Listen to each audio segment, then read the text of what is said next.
Η παιδική μου ηλικία ήταν γεμάτη χαρά. Αλλά όσο μεγάλωνα, έμαθα να κρύβομαι σε άλλους κόσμους. Και το περασμένο καλοκαίρι γνώρισα ένα γρίλο.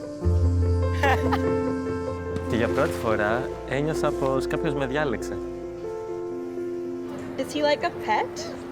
He is a summer friend. Oh. Because he will die in the autumn. Oh no. Γιώργο, πού πας? Πού πας, Γιώργο, ακούς, είναι επικίνδυνα.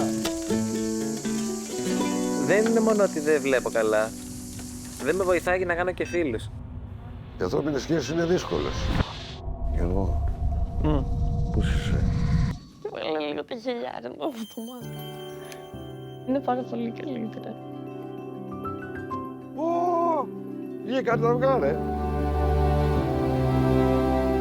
Πιες νεράκι. Τώρα φοβάσαι τη μάνα σου, ξέρω. Εντάξει, λιγάκι. Δεν μπορείς να παίρνεις αποφάσεις στη ζωή σου μόνο και μόνο για να σκέφτονται συνέχεια τι, να μην πληγώσεις τον άλλον. Πώς έχεις περάσει μέχρι στιγμής? Είσαι δυνατός, Γιώργο. Είσαι δυνατός.